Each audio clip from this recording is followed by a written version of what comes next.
Pán s vami i s duchom tvojim.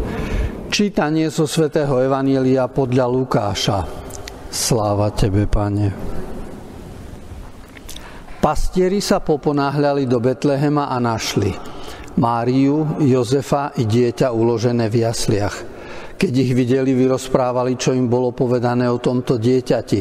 A všetci, ktorí to počúvali, divili sa nad tým, čo im pastieri rozprávali. Ale Mária si zachovávala všetky tieto slova vo svojom srdci a premýšľala o nich.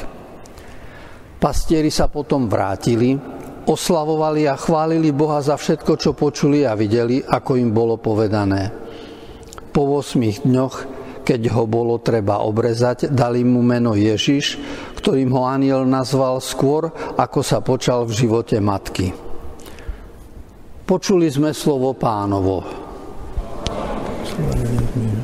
Bratia a sestry, tu v Košickom dome, milí poslucháči Rádia Lumen. Čo poviete na toto? Malé dievčatko sa teší z množstva hračiek pod stromčekom, obráti sa k nebu a hovorí: ďakujem Ježiško, ďakujem Ježiško, ďakujem Ježiško, a zajtra prídi zasa.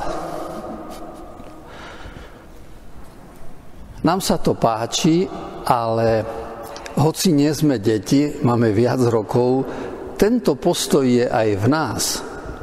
Lebo dostali sme ráno úsvit, nový deň, ale hovoríme: ty ráno, zajtra prídi zas. Aj obed, príď zajtra zas. Aj večer. Aj ďalší deň, nech zajtra príde zase. Aj ďalší mesiac. Čiže nielen dieťa chce darčeky zajtra zase, aj my dospelí dostávame dar času. A v tých dňoch roka 24 život príde niekedy oblečený do radosti, niekedy do smútku, trápenia a choroby. Ale vo všetkých dňoch vyjadrujeme postoj ako veriaci ľudia. Pane Ježišu, príď zasa. Buď nám svetlom a silou. A toto si my nielen prosíme, my to aj iným želáme. Vyslovili ste už od rána mnoho prianí iným ľuďom do Nového roka a pred chvíľou sme počúvali aj biblické požehnanie, vinšovanie. Bolo to z knihy Númery. Nech vás Pán požehná a zachová, nech dá zažiariť svojej tvári nad vami a nech je vám milostivý. Nech vám dá svoj pokoj. Požehnať znamená chcieť život, milovať život, želať si ho, prijať druhému, aby sa tešil z plnosti a radosti života. Poznáme 3 druhy požehnania. To prvé je medziľudské, ktoré si robíme teraz, napríklad na Nový rok alebo na sviatky, adresujeme ho jeden druhému, lebo každý je vyzvaný, aby požehnal brata, čo sedí vedľa mňa, a zaželal mu šťastie. Kedysi takéto požehnanie udeľoval otec pred smrťou svojim synom. Bolo to želanie prosperity, plodnosti, početnej rodiny. A Biblia pripomína mnoho takých želaní. Napríklad Izák požehnal Jakuba, Jakub zasa požehnal svojich synov, 12 kmeňov Izraela a tak ďalej. Sem patrí požehnanie, ktoré dávajú rodičia deťom pred svadbou a akékoľvek iné formy. Ide o to, že pôsobí to terapeuticky, lebo nás to oslobodzuje od uzavretosti pred druhými. Otvára nás to pre druhých, aby sme im prijali. Druhé požehnanie je náboženské. Dalo by sa povedať, že stúpajúce zo zeme k nebu.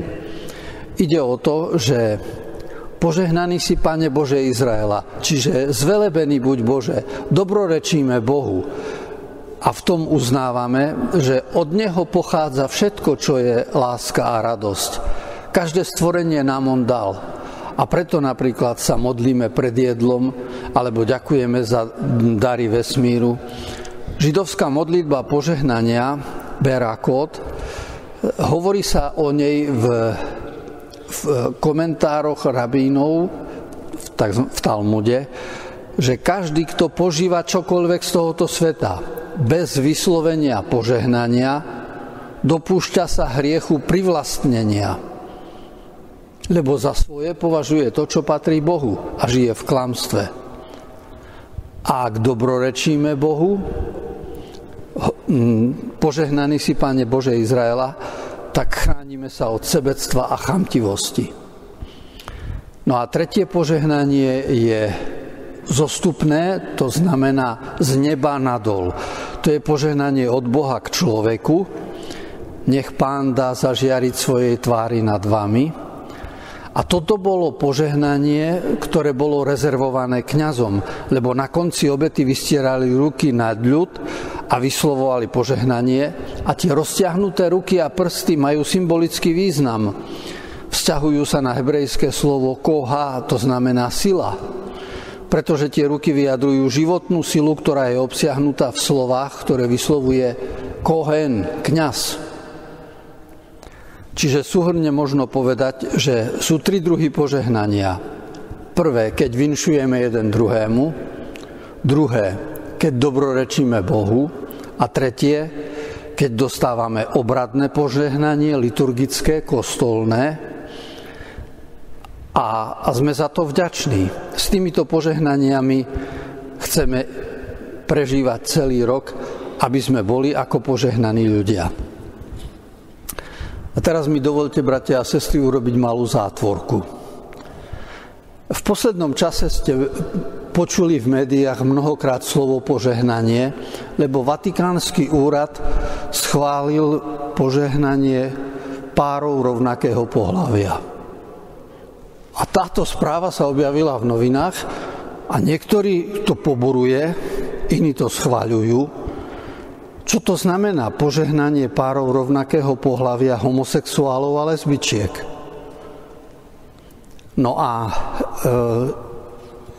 keďže väčšinou, neviem, či niekto z vás čítal originál tohto dokumentu, a väčšinou máme informácie z komentárov novinárov. A tie komentáre sú neúplné, sú vytrhnuté z kontextu. Dokument má názov Fiducia Supplicans, je z 18. decembra a má 45 článkov. A čo je dôležité v ňom, je taká výzva k rozlišovaniu. Presne v 15. článku sa hovorí o tých troch požehnaniach, o ktorých som hovoril pred chvíľou. Ale v dokumente sa zdôrazňuje základný prístup tejto téme a to už uvádza Augustín v 4. 5. storočí, keď hovorí, že hriech treba odsúdiť, ale hriešníka milovať. Čiže musíme rozlišovať, či hovoríme o skutkoch, o veciach, alebo či hovoríme o človeku. Lebo krádež predsa nemôžete požehnať. Ale zlodeja, ktorý je vo väzení za krádež, ak svoj čin ľutuje, jemu požehnanie dať môžete. Ak niekto zapričiní dopravnú nehodu a zabije niekoho, môžete dať požehnanie na zabitie človeka? Ale človeku, ktorý ľutuje svoj čin, toho požehnať môžeme. Čiže prvé dôležité rozlišovanie je, že požehnanie sa vzťahuje k osobe, nie k skutkom, ktoré tá osoba koná. To znamená, že sexuálne správanie homosexuálov nie je požehnávané. Ale človek, ktorý požiada o požehnanie a hľadá pravdu o svojom živote, požehnaný byť môže. A teraz v článku 5 a v 24. sa hovorí, že treba rozlišovať medzi obradmi. Lebo existuje, nazvime to, úradný, kostolný, liturgický obrad, ktorý sa vysluhuje manželom pri uzatváraní sviatosti manželstva. A to je v knihách, to je formulované, tam je text jasný. A existuje požehnanie založené na ľudovej zbožnosti. Mama dá krížiček dieťaťu, alebo synovi, keď odchádza z domu. No a tu ide o to, že pri tom oficiálnom liturgickom požehnaní je požehnávaná aj sexualita ľudí v manželstve, lebo vďaka nej sme všetci na svete. Je to dar Boží. Ale to neznamená, že by ten krížiček na čelo bolo to isté ako liturgické požehnanie v kostole. Keby som bol na púti ako kňaz a niekto ma osloví, kto povie o sebe, že je ináč orientovaný a povie mi, požehnajte ma, Otče, ja mu môžem dať krížik na čelo a povedať mu, Pán, nech ti pomáha nájsť pravdu o živote, svetlo do tvojich dní a nech ti je silou v tvojom hľadaní. Teda vatikánske úrady povolili požehnávanie párov rovnakého pohlavia. Ale tušíte, v akom slova zmysle?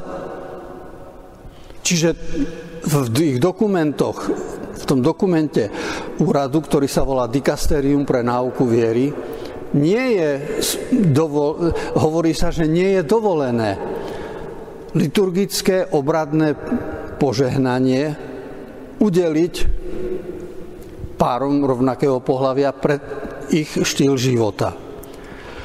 Okrem toho sa tam spomína ešte ďalšie rozlíšenie, že existujú niekedy požehnania, pre ktoré je potrebná morálna predispozícia.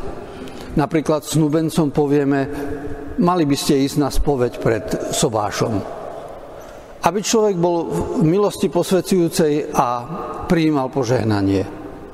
No ale predsa je iné, keď dávam krížik na čelo, tak nikomu nepoviem, vzbuď si dokonalú ľútosť.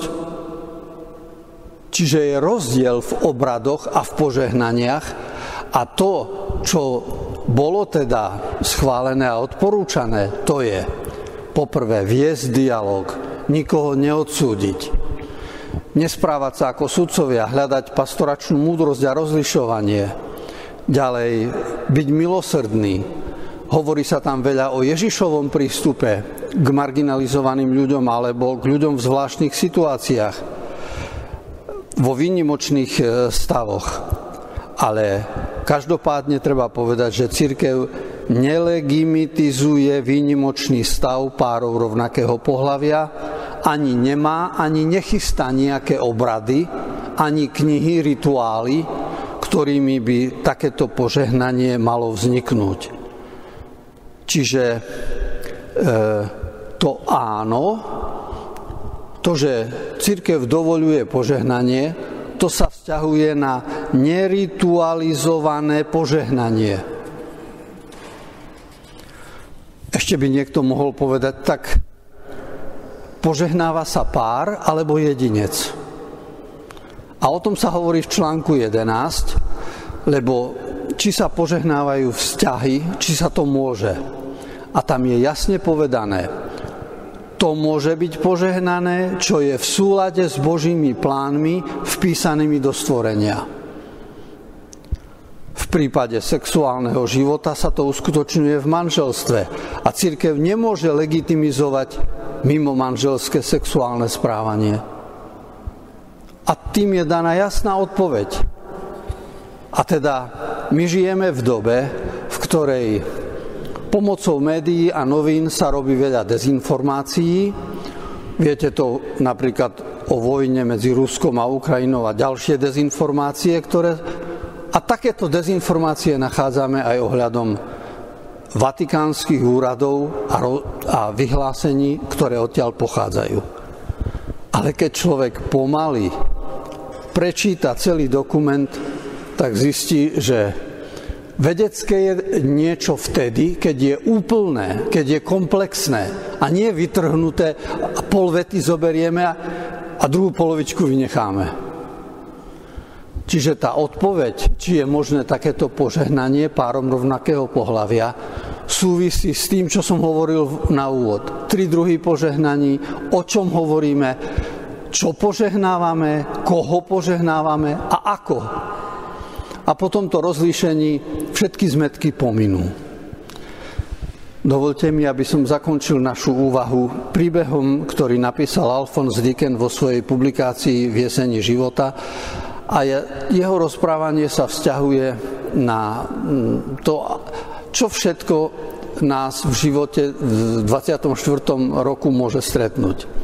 Keď som bol kedysi ako mladý vysokoškolák na prázdninách v Alpách, dohodli sme sa, že vystúpime na jeden z najvyšších končiarov. S veľkou chuťou sme vstali zavčasu ráno okolo 5:00, dali sme sa na cestu a po nejakom čase našej cesty sme sa dostali do hustej hmly. Bolo vidno sotva na pár metrov pred sebou. Našťastie, že sme mali vypracovaný plán, kadiaľ pôjdeme, tak sme sa mali podľa čoho orientovať, ale aj tak nebolo isté, či ideme dobre a či nezblúdime. Každú chvíľu sme sa zastavili, posedeli sme si, pretože výstup bol namáhavý. Boli sme znechutení, namrzení, pýtali sme sa, má to zmysel, možno by bolo lepšie vrátiť sa. Ale kto vie, či by sme v tej hmle našli cestu späť. Boli sme utrápení a znechutení. Napriek tomu sme však uvzato stúpali ďalej. A tu sme sa dostali do výšky, kde už nebola hmla. Pred našimi očami sa objavilo slnko. Krásne, žiarivé. Mali sme pocit, že sme v inom svete. Pod nami hustá hmla a nad nami úžasné, krásne slnko a svetlo. Tieto slová, bratia a sestry, hovoria o živote človeka kráčajúceho v 24. roku, lebo je to naozaj tak.